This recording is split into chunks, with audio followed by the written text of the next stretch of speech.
Ndabasuhuje bakunzi b'umuyoboro wacu, umuyoboro Digital Technology. Muri aka kanya mbazaniye umuti uvura ya nkorora yananiranye. Ni umuti uvura inkorora n'ibicurane byananiranye. Uwo muti rero ugizwe n'ibi bikurikira: indimu, umucyayicyayi, ubuki, tangawizi ndetse n'umwenya. Uburyo rero uyu muti utegurwa: ufata tangawizi ukayirapa neza, wamara kuyirapa ariko mbere yo kuyirapa urayironga neza, ugafata indimu ukayironga, ugafata umwenya ukawuronga, ugafata umucyayicyayi ukawuronga, buri kimwe cyose ukagikorera isuku. Noneho wamara kubironga ugafata tangawizi ukayirapa, wamara kuyirapa ugafata n'indimu kubera nayo uba wayogeje ukayisya, utigeze utonora, ukabisyana n'ibishishwa byayo, ndetse ugafata n'umwenya ukawusya. Ubwo ndi kuvuga dukoresheje uburyo bworoshye, ndetse tugafata n'umwenya ukawusya. Ubwo ibyo bintu byose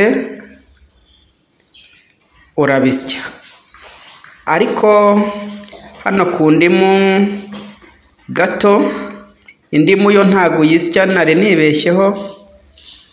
Indimu uyishyiramo nyuma n'ubuki, ahubwo ufata tangawizi ukayirapa, ugafata umwenya ndetse n'umucyayicyayi ukabisya, warangiza ugafata tangawizi n'umwenya n'umucyayicyayi ukabivangitiranya byose, ukabiteka bikabira. Byamara kubira ugateruraho amazi yabyo ukabiminina, ugaterura isafuriya ku ziko ukaminina. Wamara kuminina amazi yabyo ugasukamo indimu wayikamuriyemo, ukayikamuriramo rwose, warangiza ugashyiramo n'ubuki ukavangavanga, ahasigaye bigahinduka umuti wa nyawo. Ubwo muti rero uburyo unywa mu gitondo, saa sita na nimugoroba. Iyo ndwara rwose iba yarigize akaha kajya he, ariyo nkorora n'ibicurane, iminsi 3 iyo ukurikije gahunda zo kunywa umuti neza, iminsi 3 uba wakize rwose. Ubwo rero tujye